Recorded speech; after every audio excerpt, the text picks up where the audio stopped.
Guys, Rishab செட்டியோட Kantara chapter 1 successfully theatre release ஆகி வேற லெவல்ல இருக்குங்க. இதை தொடர்ந்து ரிஷப் செட்டி ஆக்டிங்ல வரப்போற அடுத்தடுத்த படங்கள் என்னென்னங்கறத இந்த வீடியோல பார்க்கலாம். அதுக்கு முன்னாடி நம்ம சேனலை மறக்காம சப்ஸ்கிரைப் பண்ணிக்கோங்க.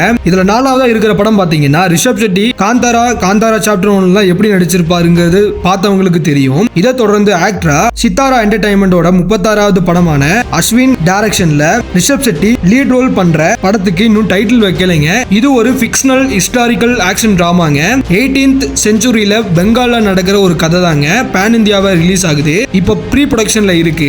அடுத்ததா மூணாவதா இருக்கிற படம் பாத்தீங்கன்னா டைரக்டர் சந்தீப் சிங் டைரக்ஷன்ல பேன் இந்தியாவா ஜனவரி 21, 2027 வரப்போற பிக் ஹிஸ்டாரிக்கல் எபிக் டிராமாவான சத்ரபதி சிவாஜி மகாராஜ்ங்கிற ஒரு படங்க.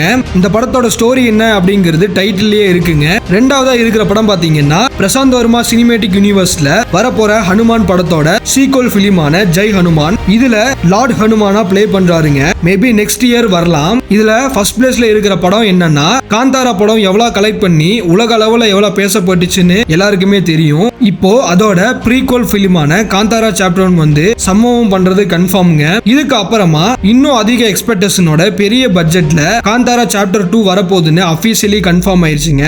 காய்ஸ், இந்த காந்தாரா சாப்டர் 1 படம் பார்த்தவங்க ரிஷப் செட்டியோட ஆக்டிங்க்கு எவ்வளவு ரேட்டிங் தருவீங்க? இந்த படங்கள்ல நீங்க பார்க்க விரும்புற படத்தை மறக்காம கமெண்ட்ல சொல்லுங்க.